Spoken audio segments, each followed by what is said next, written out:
এটি গণতান্ত্রিক ব্যবস্থা আছে যেহেতু এটি হিন্দুত্ব আছে, এটি ভারতবর্ষের হিন্দু বিচারধারা আছে, এটি গণতন্ত্র আছে, এটি রাজনৈতিক ব্যবস্থা আছে। যদি হিন্দুত্ব নথান্তা, আজ গণতান্ত্রিক ব্যবস্থা নথান্তা, রাজনৈতিক ব্যবস্থা নথান্তা। ଆଜି ଏକ ବିଶେଷ ସମ୍ବାଦଦାତା ସମ୍ମିଳନୀ ଏଥିପାଇଁ ଆହୁଥିଲା ଭାରତବର୍ଷ ଦାୟିତ୍ୱବାନ ରାଜନୈତିକ ଦଳ ଭାବରେ ଭାରତୀୟ ଜନତା ପାର୍ଟି ଯଦି ଏ ବିଷୟରେ ଅବଗତ ଆପଣଙ୍କ ଆଗରେ ନ କରିବ, ଭାରତର ଅସ୍ମିତା, ଅଖଣ୍ଡତା ଏବଂ ଭାରତର ସାର୍ବଭୌମତ୍ୱ, ଭାରତର ସଂସ୍କୃତି ପରମ୍ପରା ଏବଂ ଭାରତର ଜନମାନସର ହୃଦୟକୁ ଜାଣିପାରୁନାହାନ୍ତି, ତାଙ୍କ ବିଷୟରେ ଚର୍ଚ୍ଚା ଭାରତବର୍ଷରେ ଗତକାଲି ଠାରୁ ସବୁବେଳେ ଆଲୋଚନା ହେଇଛି, ନୂଆ କଥା ନୁହଁ। କଂଗ୍ରେସ 46 ବର୍ଷ 10 ବର୍ଷ 56 ବର୍ଷ ଭାରତବର୍ଷରେ ଶାସନ କରିଛି। ବିରୋଧୀ ଦଳରେ ବସିବାର ଅଭ୍ୟାସ ନାହିଁ। ବିରୋଧୀ ଦଳରେ 10 ବର୍ଷ ବାଜପେୟୀଙ୍କ ସମୟରେ 6 ବର୍ଷ ବସିଲା ପରେ ଶୁଣ ଅଣନିଶ୍ୱାସ ହେଇଛନ୍ତି। କଂଗ୍ରେସ ନିଜର ଭାରସାମ୍ୟ, ମାନସିକ ଭାରସାମ୍ୟ ହରାଇ ବସିଛି। ବିଶେଷ କରି ତାଙ୍କ ନେତା ରାହୁଲ ଗାନ୍ଧୀ, ସିଏ ସବୁବେଳେ କିଛି ବିଷୟ କ'ଣ କହନ୍ତି ବୁଝିପାରନ୍ତିନି, କ'ଣ ବିଷୟ ରଖନ୍ତି, କିଏ ତାଙ୍କୁ ଲେଖିକି ଦିଏ, କାହା ଲେଖା ଉପରେ ସେ ଭାଷଣ ଦିଅନ୍ତି। ଶେଷରେ ହିନ୍ଦୁମାନଙ୍କୁ ହିଂସକ କହିବା, ମିଥ୍ୟାବାଦୀ କହିବା ଏବଂ ହିନ୍ଦୁମାନଙ୍କ ବିଷୟରେ ଯେଭଳି ଭାବରେ ଆତଙ୍କବାଦୀ ଶବ୍ଦ ଯୋଡ଼ିବା, ହିନ୍ଦୁମାନଙ୍କ ବିଷୟରେ ଯେଉଁ ଚର୍ଚ୍ଚା ସେ କରିଛନ୍ତି ତାକୁ ପ୍ରଥମେ ଆମେ ନିନ୍ଦା କରୁଛୁ। ଭାରତୀୟ ଜନତା ପାର୍ଟି ଓଡ଼ିଶା ପ୍ରଦେଶ ତାର ଘୋର ନିନ୍ଦା କରୁଛି। ଭାରତୀୟ ଗଣତନ୍ତ୍ରର ସବୁଠୁ ବଡ଼ ପଞ୍ଚାୟତ ପାର୍ଲାମେଣ୍ଟ ଲୋକସଭାରେ ଯେଭଳି ତାର ଗାରିମାକୁ ନଷ୍ଟ କରିବା ଅଧିକାର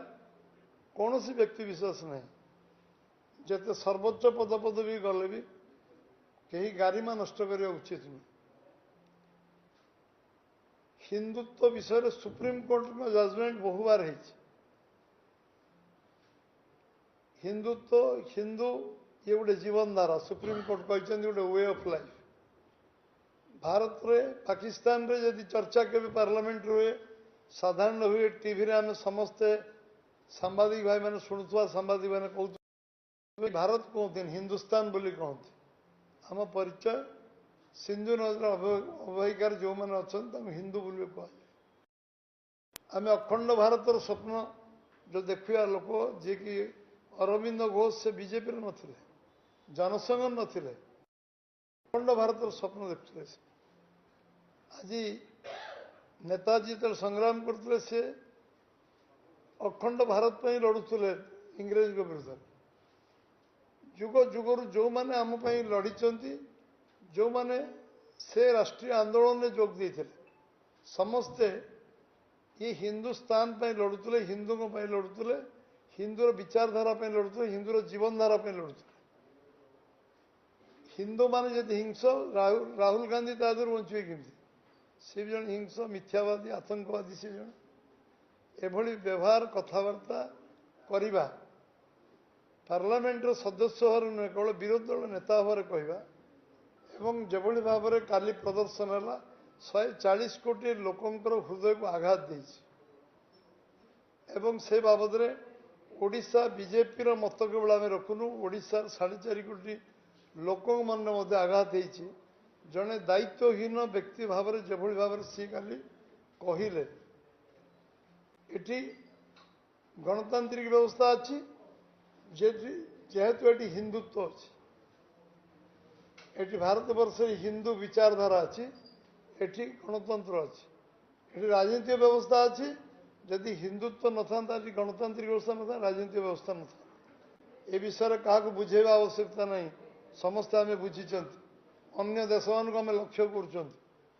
ना से गणतंत्र अच्छी ना ये राजनीति व्यवस्था अच्छी से देश मानक ना निर्वाचन हुए ना से देश कौन कथा कहबार अधिकार अच्छी आज जदि राहुल गांधी कथा कही पार्टी आम देशर गणतांत्रिक व्यवस्था राजनीतिक व्यवस्था अच्छी किए कहला जे निज प्रधानमंत्री को सम्मान दे पारे निज संविधान को सम्मान दे पारे संविधान सर्वोच्च अधिकारी मनमोहन सिंह पर कागज छिड़े फिंगी दिखती से लोक अधिक आशा आम करवानी 1975 जरूरी परिस्थिति रे लक्ष लक्ष लोक क्षमता अंध हो जेल रे लक्ष लक्ष लोक कारावरण करवा ये कांग्रेस संस्कृति रही पारे एटा भारतीय संस्कृति रे संभव नुहे कांग्रेस से स्तर को जापे क्षमता निज देश को तुच्छ कर आम दल देश बड़ समाज बड़ तापर मो दल तापर मु 84 मसीह सिख मान को नरसंहार करवा ये अधिकार किए देता कांग्रेस कांग्रेस जो भाव आज भी से आखिर लुह बहुत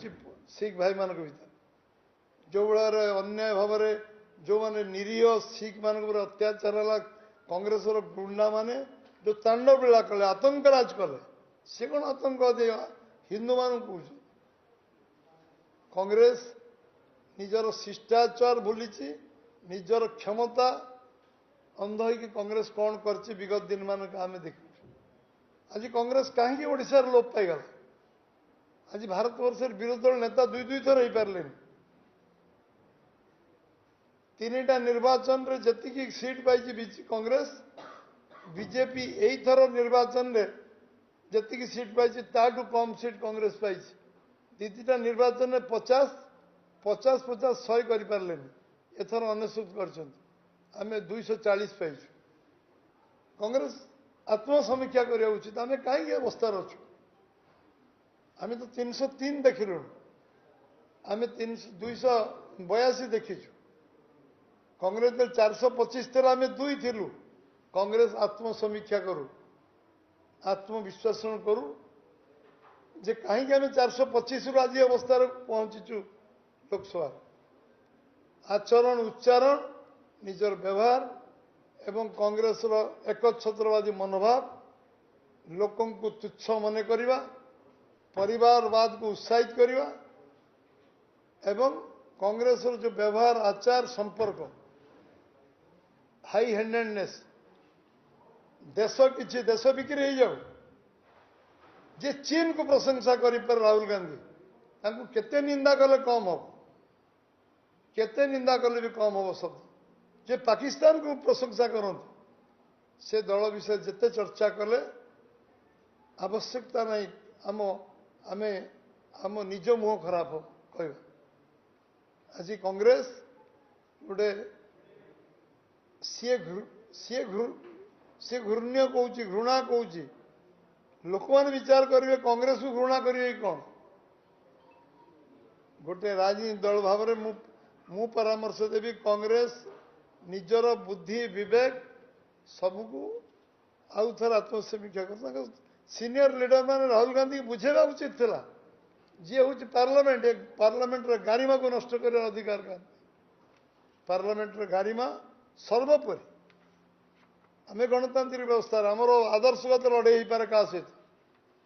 व्यक्तिगत लड़े आमर क्या सहित ना व्यक्तिगत विवाद क्या सहित ना आम सरकार बसलु ये आम जी आमर प्रतिद्वंदी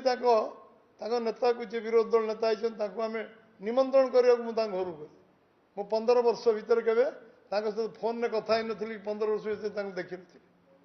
सरकार मेंट धर्म पालन कलु मेंट भांगला घर के जाए फोन में कथा किंतु व्यक्तिगत लड़े नाला आदर्शगत लड़े ओडिशार अस्मितार लड़े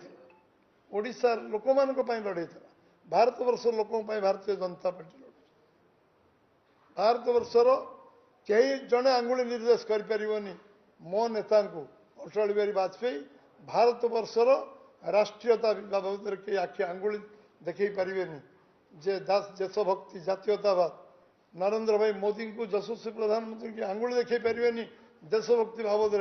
राष्ट्रभक्ति बाबद जातीयता बाबद कई आंगुली देखई पारे ये हूँ आम 61 पथर निर्माण हो देश सर्वोपरि राष्ट्र सर्वोपरि एठिकार हिंदू हिंदुत्व हूँ गोटे विचारधारा हिंदू गोटे धर्म नुह हिंदू गोटे वे ऑफ लाइफ यहाँ हूँ सुप्रीम कोर्ट क्लारिफाई कर रिपीट कर कांग्रेस भाई माने अध्ययन करते सुप्रीम कोर्ट जजमेंट को पढ़त हिंदू प्रति जो भाई भाव में व्यवहार प्रदर्शन करे सबू हिंदू लोक खाली आघात लगी से संवाददाता सम्मेलन कांग्रेस विरुद्ध में आज पर्यटन टीका टिप्पणी बहुत सांबादिक बंधु मैंने विभिन्न समय कांग्रेस भी पचारती मुझे गोटे शब्द कहनी विरुद्ध कारण कांग्रेस ना ओडिशा रे मुझे विरुद्ध कौन कह किंतु कांग्रेस खाली पार्लियामेंट सबुठ बड़ पंचायत जो गारिमा नष्ट कर स्वाभिमान हिंदू मान स्वाभिमान हिंदू मान सम्मान आत्मसम्मान हिंदू मान हिंदू लोकंर जीवन धारा पर जी आंगुली निर्देश कर भोट बैंक बहुत दिन कल ये भोट बैंक से भोट बैंक केबे केबे लंगवाल को किए तैयारी कले भिंदरवाल को किए तैयारी कले से गोड़े तुम्हें मल जो गात जी घोड़ती से गातर पड़ती किए राजीव गांधी मारले इतिहास पुनरावृत्ति कर हिस्ट्री रिपीट्स जो कथा कांग्रेस जो भूल कर भोट बैंक होगला अमुक संप्रदाय भोट बैंक बर्तमान ये भोट बैंक राजनीति खाली भाषण है बुझा उचित देश रहिले आम रहा देश रहिले कांग्रेस बीजेपी कम्युनिस्ट सब दल देश न रहिले राहुल गांधी भी रे देश सर्वोपरि आ हिंदू मान को छाड़ी के देशर परिकल्पना हो पार भारत वर्ष समस्त धन्यवाद नमस्कार।